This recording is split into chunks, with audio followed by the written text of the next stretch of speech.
Build up that turbo pressure. Where is the actual exhaust?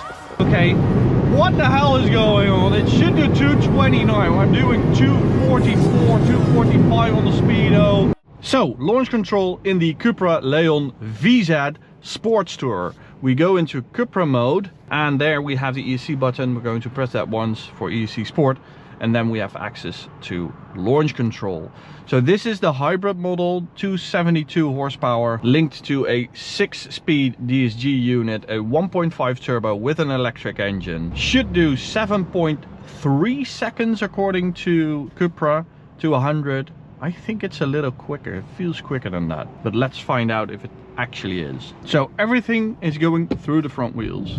Launch control, little wheel spin, and then it picks up. Got some fake sound going on, and that's 6.45 seconds to 100. How do they do their acceleration tests over at CUPRA? What a deviation.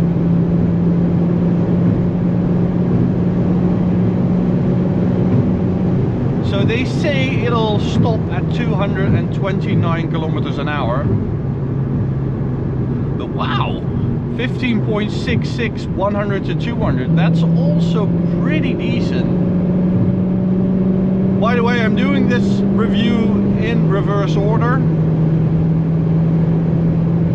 because we noticed people skip to the Autobahn part of the video, so now you don't have to skip.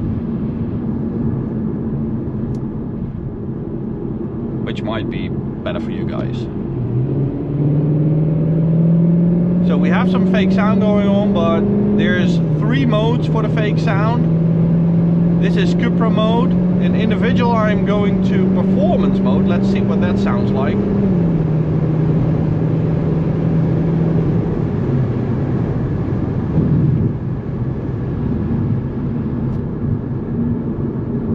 So you also have these DCC adaptive dampers that are very clever and super variable. So you can really slide it around and adjust the firmness of the dampers. That's really, really good. So the steering is also really good. The calibration of the electric power steering. I have it in CUPRA mode. It's not too heavy. It's nice and weighty and feels quite natural. Oh, engine sound was still in CUPRA mode, but this is performance mode because CUPRA mode is a bit too artificial for my liking. But let's see what that's like.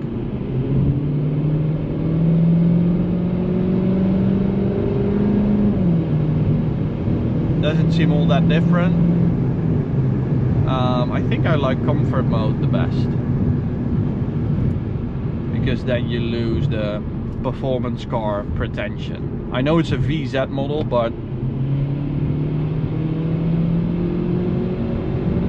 I think that's best.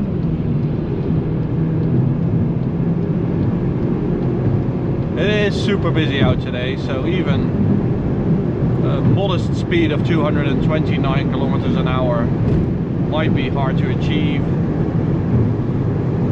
By the way, I'm using RaceBox Mini S today to do all the acceleration tests and the top speed test. So this is a 25 Hertz GPS antenna that's built into this unit right here. It connects to the phone and it shows me all the data.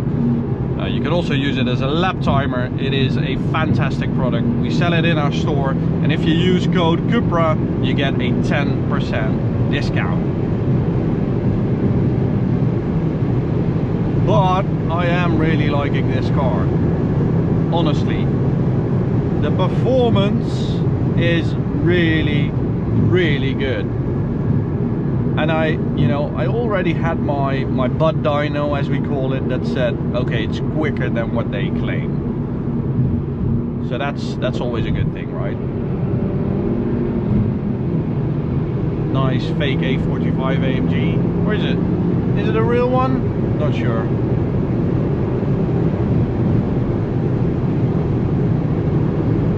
Wow, the dampers are just incredible. This latest gen of VW adaptive dampers, just marvelous.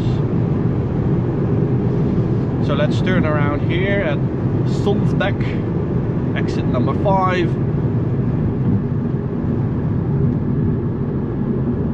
And let's see how we can take this exit. Let's do some exit speeds. Oh, CUPRA buddy! Oh yes, now we are going to wear our bronze bracelet.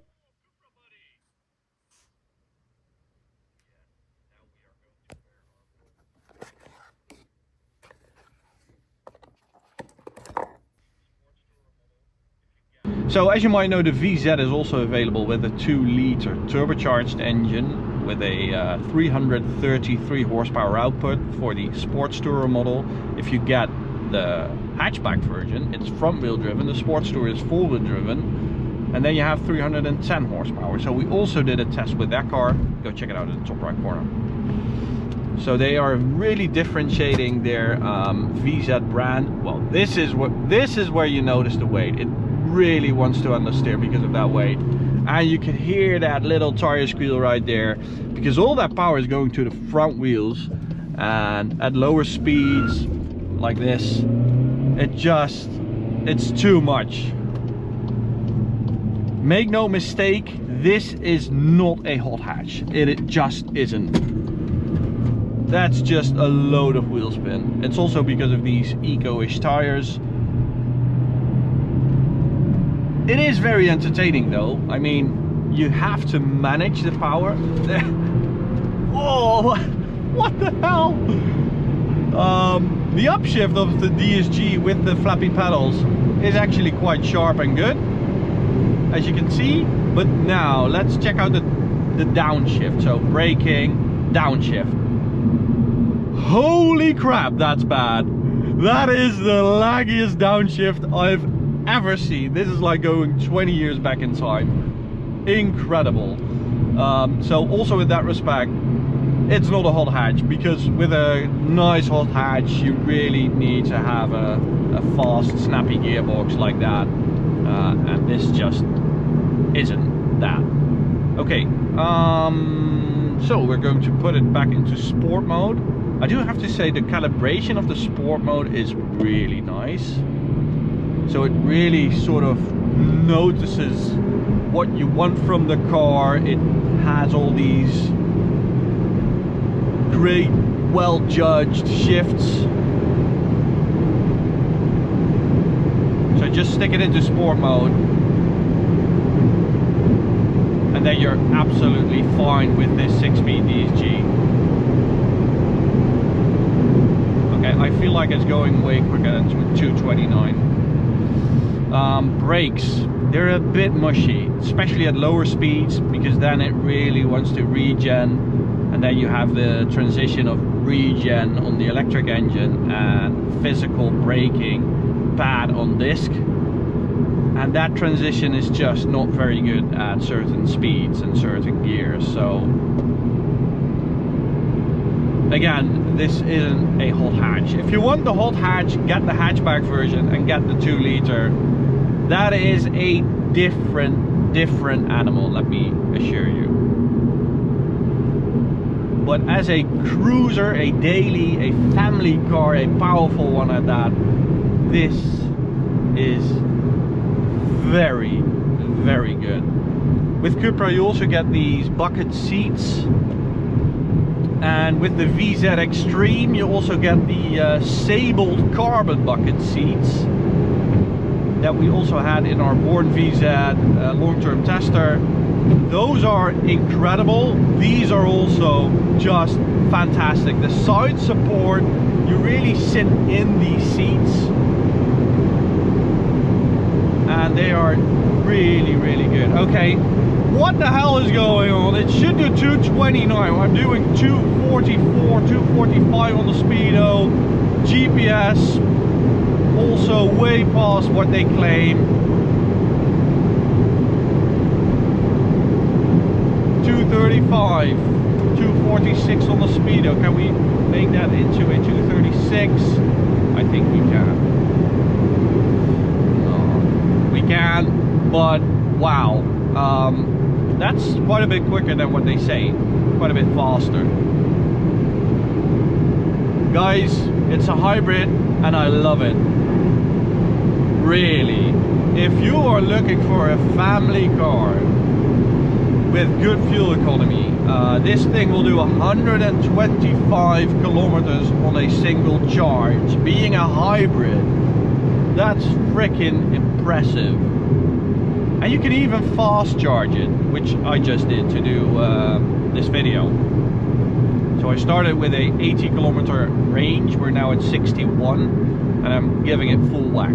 The downside is that the petrol engine does not charge the electric engine like with the new M5, for instance. So if you deplete the battery in that car, you can just give it some with the petrol engine and then it charges up the electric engine. This car doesn't do that, which I think is a downside, since this is a performance oriented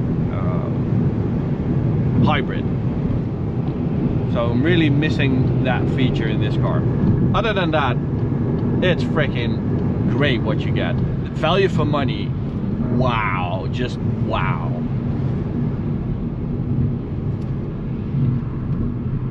Oh, these tires are having a hard time with the weight and attacking some corners. So yeah, that's an upgrade I would definitely get this car, just ruin the tires and get a decent set of tires, because it's not great. So there we have it, 236, we did it. Oh, I missed that. 15.66 100 to 200, which is also quite decent, and a 14.47 quarter mile. Now, as you noticed, we had quite a lot of wheel spin, so maybe those decent tires I just talked about might also benefit the 0 to 100 time even more. So it's all over the place. I can feel it doing ESC corrections all the time with these faster corners, especially at the lower speeds. Who do we have there? She's going for it. Okay, let's do one more 100 to 200 test. Kick down. Seems to be quite empty here. Let's go for CUPRA sound to make it even more engaging.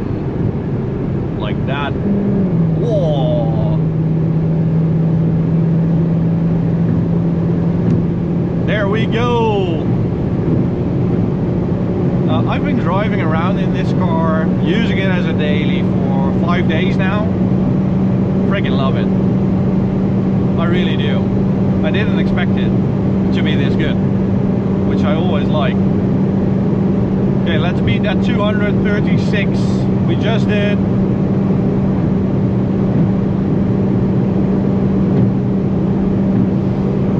I guess on launch control it gives it a little extra, because that 15.66 is not really what it's doing currently. Wow, honestly impressed with it. So another great thing about this car is the infotainment. The CUPRA version of this unit is just sublime. The response of the system, really quick. You just tap things like that to turn off all the stupid nannies. You slide it around, you push the buttons, it does what it needs to do. CarPlay is spotless.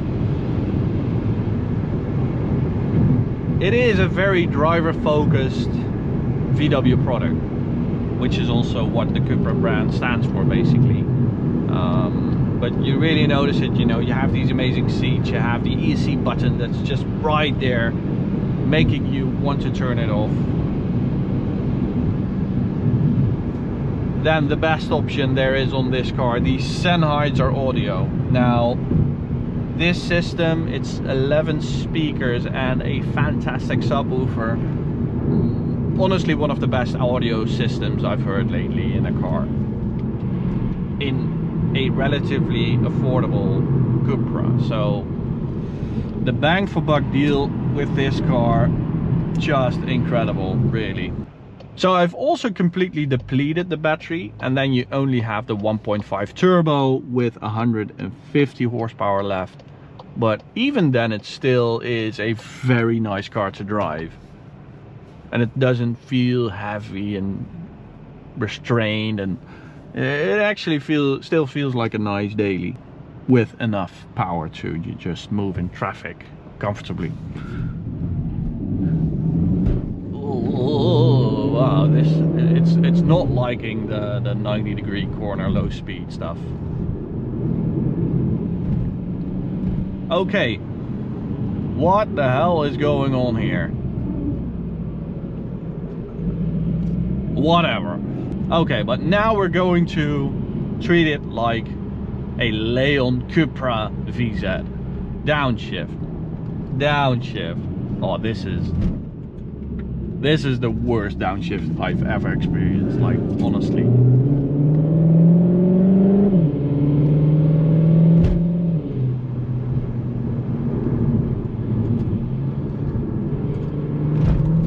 Just feel the combination of a weak tire and weight, which is always a deadly combination. And then you have that fake sound making it sound like a broken 4-cylinder or something like that. It's a very weird sound. What is that sound? I have no clue. Ooh, and then there comes the weight and the lack of traction. No, I'm honestly done with this 6-speed gearbox in manual mode. Stick it into sport mode, it turns into a great gearbox. It just knows what I want to do and really relies on that torque of this drivetrain, because we have 400 Newton meters of it, which is actually quite good. 250 Newton meters from the petrol engine, and then another 150 from the electric engine. I'm just going to do another launch control run. Maybe it's even quicker now. Probably not, because of the percentage of battery, but build up that turbo pressure.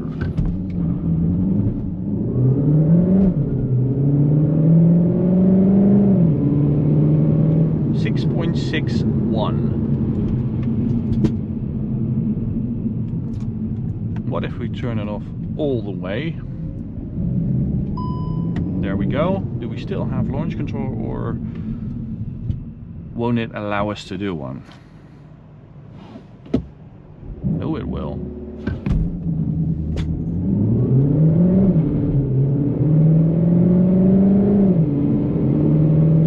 6.67. Well, it's still, you know, way quicker than what they claim. I've never seen this big of a deviation,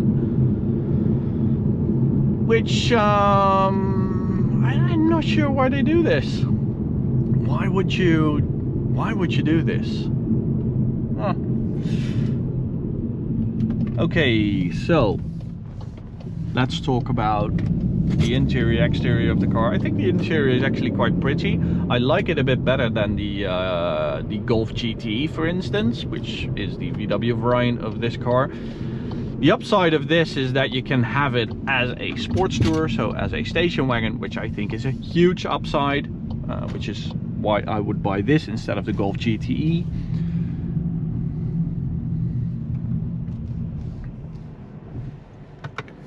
And I think the seats are a great selling point. I think the overall finish is a bit better than with the VWs. You get this CUPRA steering wheel with the buttons, you know, just regular buttons, and start button right there, which is kind of sporty. The Sennheiser audio for me would be the reason to go for this. It's just a fantastic daily, really. If you like a fast car, if you like a nice family car, very good offer. So on the outside, I think this is quite a nice color for this car. It's a nice spec, and I think it's a good looking car. I've been driving around for 5 days now, and I've had several people ask me about it, like, what is it exactly? It looks a bit like an Audi or a VW, but not sure what it is. They all say they like the color, and same goes for me. It is quite a handsome car. Good looking wheels, good looking little brake caliper right there, and you can also get these carbon fiber mirror caps, and the quality of the carbon is actually magnificent. And you can also get it with a bronze weave in there, which is quite special. And as I said, what's also special are those sabled seats that you can optionally get. Other than that, you know, it's quite a handsome car. The VZ models have these dual exhausts. So if you get the 2-liter one, you get a quad pipe. This has this bronzish fake exhaust. That's don't really like that, obviously. So let me take off my camera and show it to you guys how fake it actually is. I haven't actually, so this is completely shut. There's nothing there. And then the actual exhaust. Where is the actual exhaust? Oh, it's not even there. Where is it? Oh, it's right there. Wow, that is fakey fake. Okay, it's like a blown diffuser, I guess. So guys, thank you for watching. Hope you liked the video. It was a bit different, right? So what did you think of this format? Let me know in the comments, and see you guys next time.